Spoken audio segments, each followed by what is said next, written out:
And John Lewis, as a young reader, his first love is the Bible, and he becomes a boy minister, and is ordained and gives a sermon while still a teenager. And so he finds this as the path that he's going to take.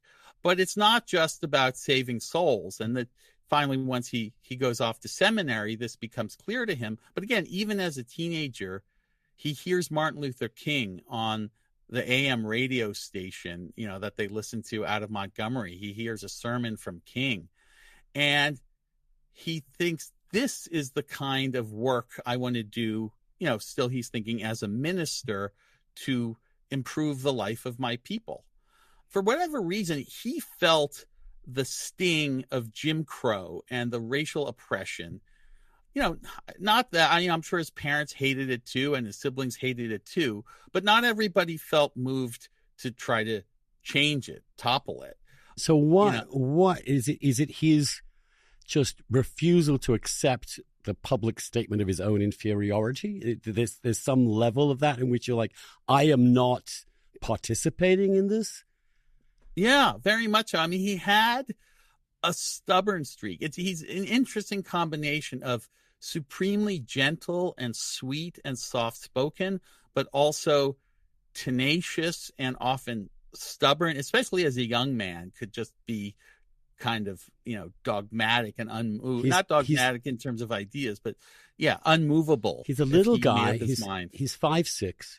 Right. He looks very unassuming in all those early photos. He's always well dressed. He always looks. Right. He's almost an avatar of what now is derided as a respectability politics. But he was, in fact, they made fun of him, right? For always, whenever he got a call from King, he'd make sure he got his shirt pressed and his suit ready. And there was a certain amount of mockery of him too, for those reasons.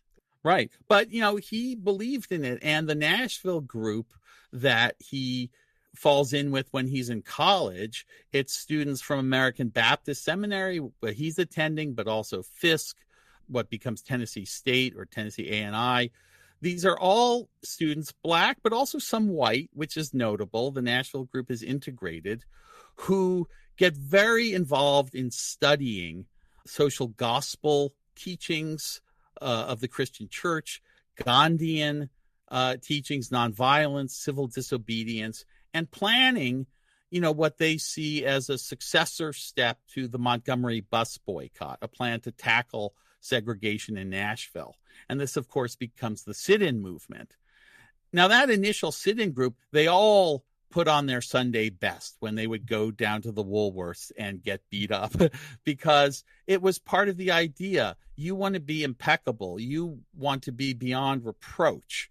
And so that when these white thugs pull you off your bar stool, the sympathy will go to you. Nobody's going to say you're a ruffian. No one says you're asking for trouble. And he was devoted to this. I mean, he almost at no point. And there was one moment when he actually was not happy with his own response. Remind me what that moment was. It's almost comical. This is a few years later in Selma in 1965, as that campaign for voting rights is beginning, shortly before the famous march over the Pettus Bridge. Martin Luther King comes to town and is checking into a hotel, which is now an integrated hotel for the first time, thanks to the 1964 Civil Rights Act. So Lewis is with King, who has become a close friend and mentor, and a white supremacist, thug in the lobby sucker punches King. And Lewis, as a reaction, grabs the guy in a bear hug to pull him away. And then a cop comes and takes him off. Lewis reproaches himself because that bear hug goes against the teachings of nonviolence. You're not supposed to restrain the attacker. You're supposed to withstand the blows and hope that, in the logic of things, other people and eventually perhaps the assailant himself will come to see the error of his ways. This is so Christian. Yes. It's the passion. It's the entire idea that you invert power. And right. By inverting power, you actually gain power. It's this paradox.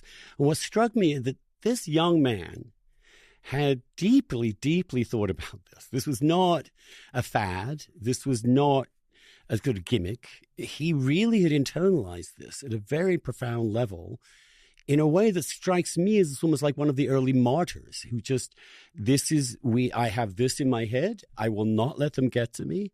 I will allow the example of my victimization to maybe perhaps bring the society to a better understanding of where we are. But it wasn't